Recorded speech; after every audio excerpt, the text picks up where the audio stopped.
Teman-teman, sebelum nonton jangan lupa ya, klik like, subscribe, and share. Halo fashionista, ketemu lagi dengan saya Markus di Mix and Match. Ingin tahu seperti apa koleksi yang akan kita bahas untuk hari ini? Kita lihat VT berikut sama-sama.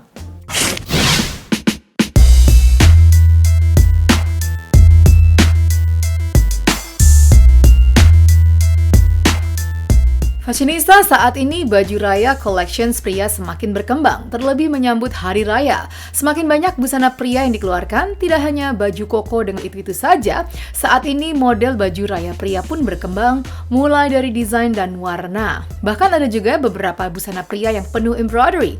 Tentunya membuat penampilan pria semakin fashionable, tetapi tetap maskulin. Embroidery dalam fashion adalah teknik menghias pakaian dengan benang dan jarum atau sulaman. Teknik ini sudah ada sejak ribuan tahun lalu dan memiliki nilai budaya, sosial, dan ekonomi di berbagai belahan dunia. Saat memakai pakaian dengan teknik tersebut membuat tampilan menjadi unik dan chic. Bahkan ada juga beberapa yang terlihat etnik. Fashion item seperti atasan, bawahan, luaran, dan sepatu dengan detail embroidery bikin style kamu jadi nggak biasa banget. Buat Anda yang suka bermain baju-baju polos, bisa memilih alternatif busana seperti ini. Fashionista, berikut Mix and Match hadir dengan tema embroidery dalam busana pria. Let's find out!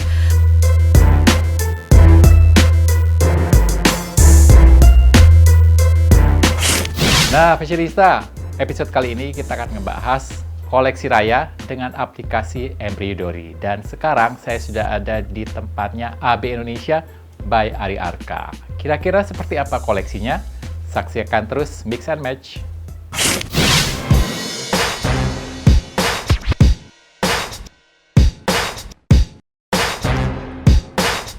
Nah, fashionista, sekarang saya sudah bersama dengan Mas Ari Arka yang akan kita tanya-tanya tentang koleksi raya with embroidery. Ini kayaknya pas banget saya datang ke sini nih, Mas Ari. Apa kabar? Baik. Lagi sibuk apa? Sekarang lagi sibuk preparation untuk show bulan Ramadan sama ya menyelesaikan PO-PO para customer tentunya, terus sama preparation buat new koleksi after Lebaran. Di bulan-bulan sibuk ya? Sibuk banget dan cukup tight banget ya. Oh ya, sebelumnya saya mengucapin happy anniversary buat Abi ya? Iya. Yang ke-13 ya? 13, akhirnya sudah mencapai umur 13 tahun berkarya di industri fashion tanah air. Luar biasa fashionista, tepuk tangan dulu yang di rumah. Ini keren loh, 13 tahun bisa bertahan, usianya udah melewatin anak-anak ya. Kalau ini udah remaja, udah mulai dewasa, dan saya lihat koleksinya tuh dari tahun-tahun sebelumnya udah mulai berevolusi, semakin bagus, pokoknya semakin luar biasa deh, Mas Ari, untuk koleksi-koleksinya. Nah, kalau sebagai desainer kan kita nggak ketinggalan kalau kita tuh harus bikin fashion show gitu ya untuk memperkenalkan produk-produk brand-brand kita.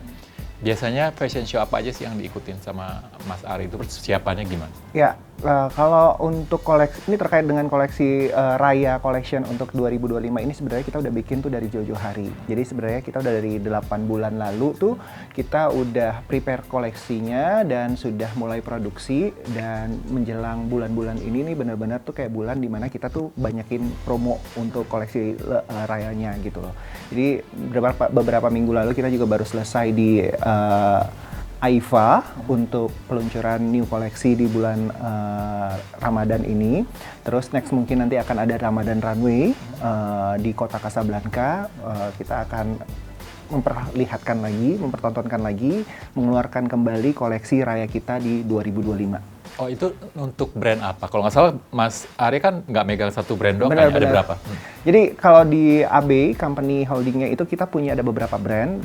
Yang paling besar itu ada AB, terus kita ada Cerita Nara, terus kita ada Atan, dan kita juga ada Hobe.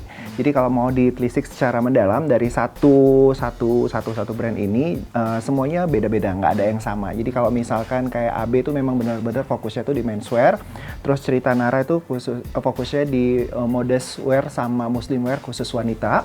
Terus Hobe itu lebih ke street style, daily wear kayak t-shirt, sweatshirt gitu-gitu. Terus kalau yang Atan itu lebih ke etnik. Etniknya tuh fokus kepada penggunaan implementasi ulos lebih berkembang gitu loh. Oh, jadi fokusnya di ulos atau di ulos. Wastra-wastra lain? Nah, kalau multi wastra itu semuanya masuknya ke AB. Ya. Oke, itu pernah nggak bikin show satu tunggal gitu semua brand? Belum pernah, jadi mungkin nanti harapannya ke depan ya, mimpinya sih seperti itu Kita doa gitu loh. sama-sama Jadi ya. nanti next pengen banget buat annual show, tapi yang hadir di annual show itu adalah semua brand-brand yang di bawah saya, jadi dipertontonkan satu persatu dengan koleksi-koleksi yang mungkin sama-sama unik, sama-sama berbeda gitu loh. Nah, untuk inspirasinya sendiri kan Mas Ari punya 4 brand nih. Untuk inspirasi setiap brand beda-beda atau biasanya suka satu benang merah diaplikasikan ke 4 brand itu? Ya, udah pasti beda-beda karena kita dari 4 ini punya ciri khas yang berbeda. So, signature-nya berbeda, terus style-nya juga berbeda. Jadi memang kita inspirasinya pasti bisa didapatkan dari mana aja. Mostly itu semua hampir rata-rata kita dapetin dari Indonesia gitu. Karena kita tahu Indonesia tuh sangat kaya, sangat benar-benar tuh punya manfaat yang lebih. Jadi kita banyak mengadopsi unsur-unsur Indonesia baik dari wastra, terus budaya, terus kerajinan atau apapun bentuknya yang bisa kita implementasikan ke dalam suatu koleksi. Gitu. Nah, untuk koleksi Mas Ari sendiri biasanya ngikutin tren yang akan datang atau udah punya pakem biasanya untuk tahun 2025, 2024 tuh terbikin nanti tahun depannya seperti apa atau ngikutin tren? Nah, kalau biasanya kalau dilihat dari sebelum-sebelumnya, kita memang biasanya tidak pernah mengikutin. Karena desainer itu basically tuh sebenarnya bukan follow the trends, tapi making the trends gitu loh.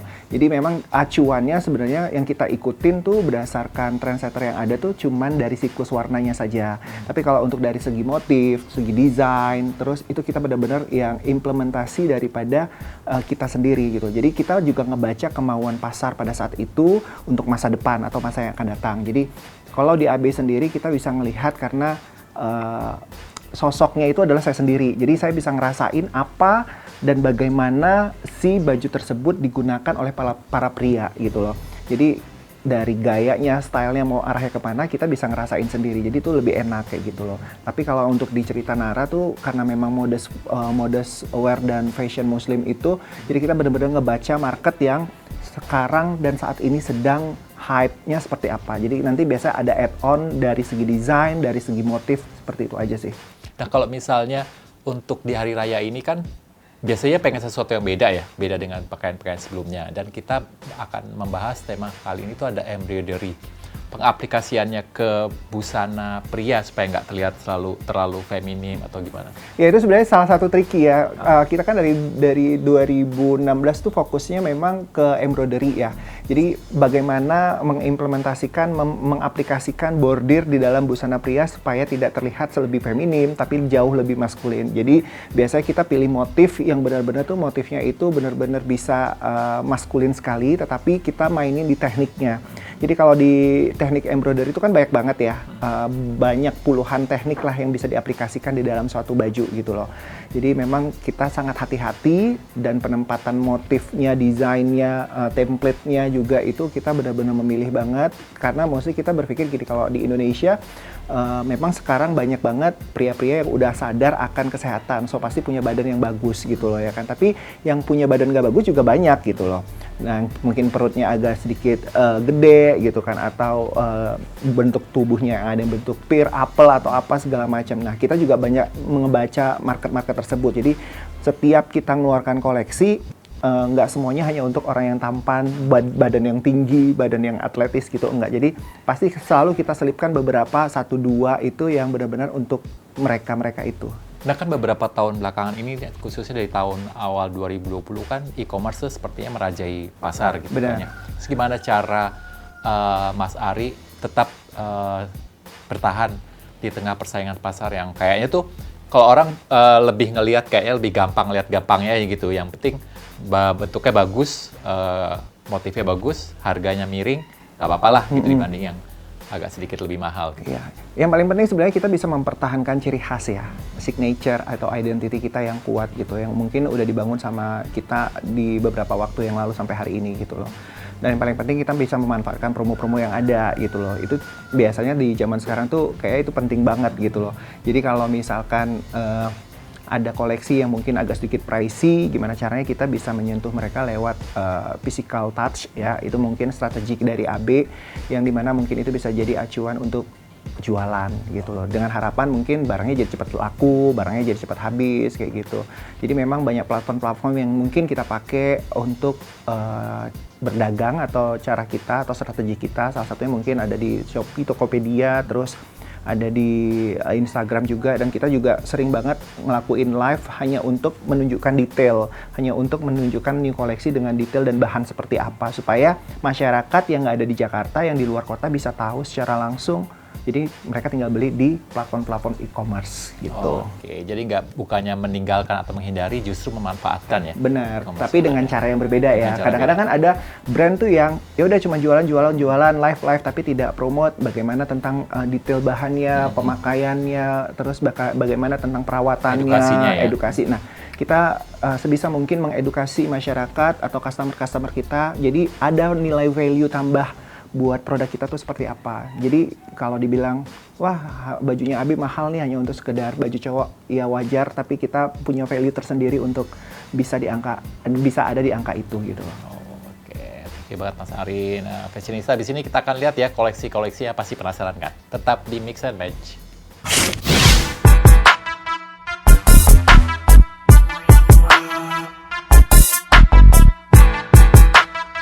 Ya, Fashionista, balik lagi ke Mix and Match. Sekarang kita akan lihat koleksi dari Mas Ari Arka ya. Ini kita berarti ngebahas brand AB ya? Benar. Oke, ini sudah ada 2 baris koleksinya. Ini beda ya? Ini yang tadi Mas Ari sebutin ya? Yes, ini dua-dua yang tadi aku sebutin, tapi yang ini kita ambil adopsi dari motif geringsing Bali. Kalau atasnya yang? Yang ini yang versi embroidery-nya. Oh, Gitu. kira-kira yang spesial yang mana nih koleksinya? Ini juga spesial, Oh, iya, bagus. ya. Jadi memang kalau ini tuh motifnya ada di bawah. Kita buat teknik bordir yang benar-benar tuh sangat berbeda banget. Dan kalau boleh dibilang nih bordirnya tuh kelihatannya tebal, tapi padahal itu nggak tebal gitu loh, halus sekali gitu loh. Dan dari detailnya kita main di kerah gitu loh. Ini motifnya apa? Ya sama, kita ambil dari adopsi tenun Bali. Tenun Bali ya? Ya. Dan ini kalau misalnya kita lihat kan, kalau misalnya Fashionista lihat di rumah, kayaknya tuh bawahnya tuh berat banget gitu ya bajunya. Iya. Padahal ini bahannya ringan, Bahannya nyaman. ringan, benar. Dan Dari bordir. material bahannya, bahan dasarnya tuh benar-benar tuh yang bisa bikin nyaman banget. Jadi memang kita memilih bahan yang benar-benar tuh bisa nyerap keringat, yang nyaman, yang enak dipakai sama mereka. Dan adem pastinya kalau Benar. misalnya dibawa keliling-keliling silaturahmi ya. Itu yang tangan pendek, kalau Ya. yang panjangnya yang mana Kalau kira-kira? yang panjang banyak. Nah, ini bagus. lucu, ya. Lucu nih, Fashionista tuh. Nah, jadi kalau tahun lalu tuh kan trend color di modes wanita atau woman fashion muslimnya tuh kan banyak kan biru ya, Iya. blue powder apa segala macam. Tapi tahun ini juga biru masih merajai sepertinya. Jadi makanya kita bikin koleksi yang ada nuansa warna birunya gitu. Nah, kalau ini masih ada sangkut paut sama koleksi kita sebelumnya yang Wanderlust 2. Jadi kita ambil motif cloud supaya mengadopsi dari birunya langit gitu loh, kayak gitu. Dan ini juga kancingnya, Yes. aksennya yang di samping yang Aksennya di tengah ya? samping, nggak di tengah. Jadi ini bikin kayak sesuatu yang berbeda aja, tapi secara fungsional sama. Oke. Nah, kalau yang Lantas dari ini nih. motif Nah, ini tenunnya, bagus nah ini simple banget. Kalau yang ini nih motif yang kita print, tapi adopsinya dari tenun geringsing Bali gitu loh. Jadi kalau dibilang kita bikin motif desain koko, tapi detailnya itu pakai bis merah ini kayak gitu. Dari bahan juga ini bahannya sangat halus sekali, Iya, ya tipis dan cuttingannya juga ini agak gede, oversize. Oversize, ya. Yes, gitu. Terus apa lagi nih Mas? Tadi saya lihat ada yang ini nih modelnya beda nih. Yes. Nah, ini juga kita pakai detail obnatial di sini di depannya gitu. Untuk cuttingannya juga lumayan lucu ya. Ini stylenya juga masih oversize karena kita yakin ketika customer kita beli baju, tapi bajunya nggak cuma dipakai untuk lebaran aja, tapi setelah lebaran mereka masih bisa styling di beberapa occasion tertentu sesuai dengan kebutuhannya mereka gitu. Tuh, jadi nggak rugi sekali beli maksudnya. Benar, ya, jadi jangan sekali- sampai rugi beli cuma untuk kebutuhan lebaran doang, Oh. tapi next nggak bisa dipakai lagi, nunggu lebaran tahun depannya. ya itu kan? juga udah berubah lagi ya. Iya. Itu berubah lagi. Nah, habis ini kita akan ngebahas 3 koleksi yang akan saya pakai ya untuk OOTD. Wah, keren Tetap nih. di Mix and Match. Fashionista jangan kemana-mana, setelah ini Markus akan mencoba busana rekomendasi dari desainer.